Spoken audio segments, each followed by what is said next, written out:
Assalamualaikum warahmatullahi wabarakatuh. Saya Rizky Ajuan Subagja, mahasiswa program studi Sastra Sunda, Fakultas Ilmu Budaya, Universitas Pajajaran, dengan NPM 1801021024.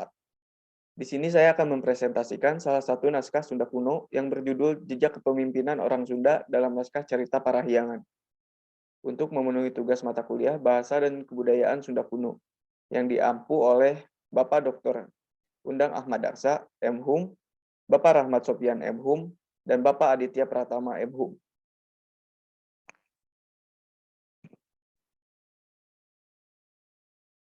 Naskah Cerita Parahyangan ditulis sekitar tahun 1580 Masehi, merupakan kelompok naskah sejarah.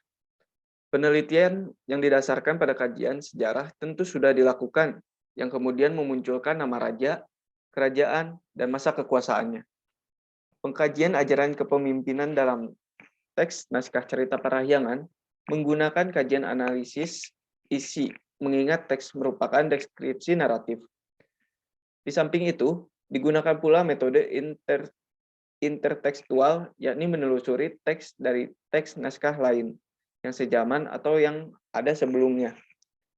Dalam hal ini adalah naskah Siksa Kandang Keresian dan naskah Amanat dari Galunggung.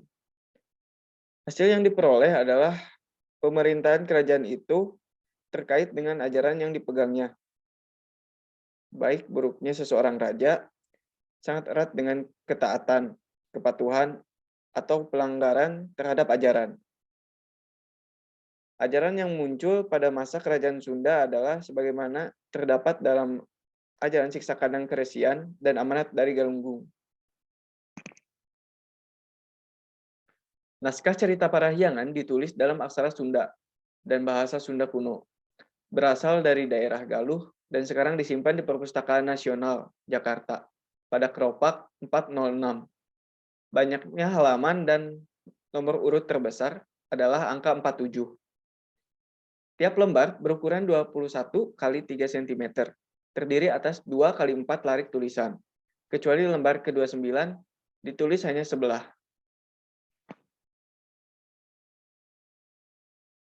Penerbitan Cerita Parahyangan. Pada tahun 1968, Yayasan Kebudayaan Nusa Larang menerbitkan naskah Cerita Parahyangan secara lengkap hasil garapan Aca. Dalam penerbitan berupa buku tersendiri itu, terjemahan teks dibuat dalam bahasa Sunda baru.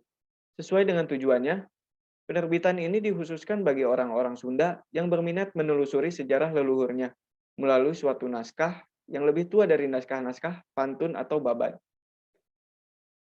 Perkembangan saat ini. Sampai saat ini, naskah Cerita Parahyangan masih merupakan unikum atau biasa disebut naskah tunggal, karena belum ada kembarannya yang dapat digunakan untuk bahan pembanding. Akan tetapi, dengan ditemukan naskah-naskah keraton Kasepuhan Cirebon yang disusun di bawah pimpinan Pangeran Wangsakerta pada tahun 1680-an, dengan mengambil sumber-sumber lama sebagai bahan. Diduga cerita Parahyangan bersumber kepada naskah Pratuan Parahyangan dan Pratuan Ibuni Jawa Kulwan.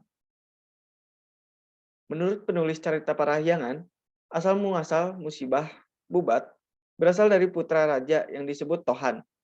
Tohan adalah gelar untuk anggota keraton. Adalah Dewi Citaresmi atau Dyah Pitaloka. Sehubung dengan penerimaan lamaran Hayam Wuruk oleh Prabu Maharaja yang menikahkan putrinya serta membawanya ke Majapahit atau disebut dengan Bubat.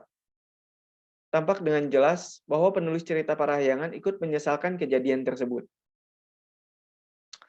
Sikap pengarang atau penulis naskah terlihat sinis terhadap Dewi Citraresmi. Penulis naskah merasa tidak setuju serta menyesalkan terhadap kejadian yang dialami oleh keluarga Raja Sunda pada waktu itu, juga dengan runtuhnya kerajaan Sunda. Teks cerita Parahyangan menyebutkan bahwa mertua Sanjaya adalah Tohan di Sunda, sedangkan alas atau daerah Tohan di Sunda disebutkan dari Citarum ke barat. Tarus Bawa adalah Raja Sunda yang bertahta di Pakuan Pajajaran. Dalam Keropak 406 pun disebutkan bahwa peristiwa perpindahan Raja Dharma Siksa disebutkan sebagai penjelmaan Wisnu. Dharma Siksa adalah keturunan bangsa dan pendahulu Sri Baduga. Cerita dalam Keropak 406 ditutup pada tokoh Dharma Siksa.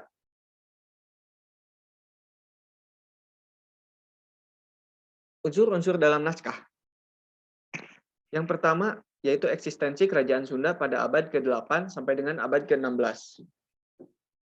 Secara garis besar, kandungan cerita Parahyangan menyangkut keberadaan kerajaan-kerajaan, yaitu Sunda, Pakuan Pajajaran, Galuh, dan Saunggalah.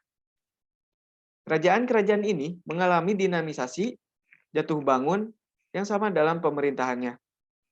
Dalam arti, keruntuhan dan kejayaan sebuah pemerintahan disebabkan perebutan kekuasaan atau pelanggaran terhadap pedoman hidup, bernegara, dan bermasyarakat.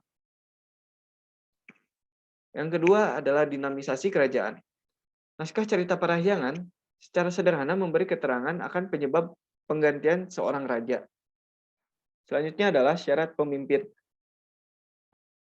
Ajaran kepemimpinan dalam teks naskah cerita Parahyangan secara tidak langsung mengisyaratkan persyaratan yang harus dipenuhi oleh seorang pemimpin, yaitu yang pertama, memiliki kekuatan atau keterampilan yang dapat menunjukkan keunggulan dibanding dengan manusia lain. Yang kedua, pemimpin harus sehat jasmani dan rohani. Kecacatan tubuh menyebabkan kewibawaan sebagai raja akan berkurang. Bahkan tidak mustahil menjadi bahan tertawaan sekaligus pelecehan. Kemudian ada pendidikan yang akan mempengaruhi pengambilan dan kebijakan sekaligus membuktikan kehebatan sang guru dalam mendidik siswanya. Kemudian yang keempat adalah musyawarah, sebagai jalan mencapai kesepakatan dalam mengambil keputusan. Ajaran siksa kandang keresian dan amanat dari Galunggung menjadi rujukan para raja pra-Islam di Jawa Barat dalam tata cara memimpin. Kedua ajaran tersebut menjadi ukuran dalam menunjukkan eksistensi sebuah kerajaan. Kemudian unsur berikutnya yaitu ruh kepemimpinan, agama atau ajaran. Dalam naskah cerita Parahyangan, tercatat sekurang-kurangnya 4 orang raja yang dikatakan berpegang kepada ajaran Sang Hyang Siksa, yaitu Rahyang Sanjaya, Rahyang Manisri, Prabu Dharma Siksa, dan Prabu Jayadewata. Cerita Parahyangan menunjukkan adanya para wiku, nungawakan jati Sunda, yaitu para pendeta yang khusus mengamalkan agama Sunda dan memelihara kabuyutan Parahyangan. Sisa dari kabuyutan jati Sunda atau Parahyangan seperti itu adalah Mandala Kanekes yang dihuni orang Baduy. Terdapat nama ajaran yang menjadi sumber pedoman dalam menjalankan pemerintahan atau mengabdikan kepada manusia, yaitu Watang Ageng, Sang Hyang Siksa, ajaran Prabu Guru Dharma Siksa, dan ajaran Mahaprabu Nila Wastu Kencana.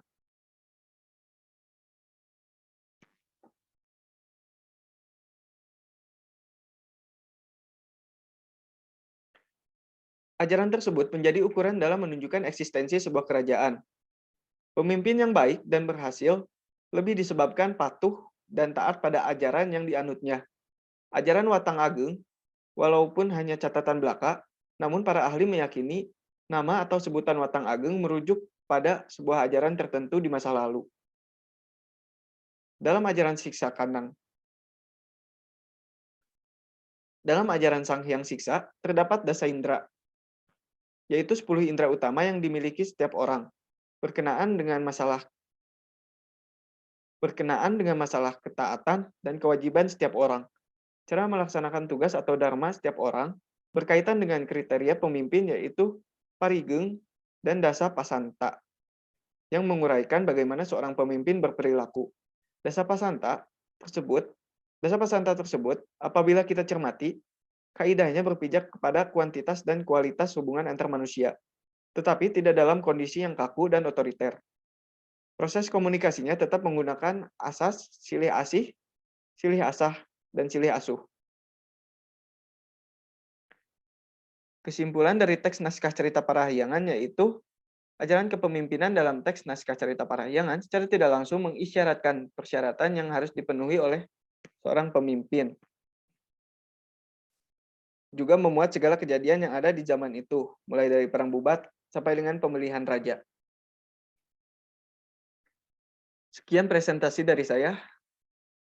Terima kasih. Wabillahi taufiq wal hidayah. Wassalamualaikum warahmatullahi wabarakatuh.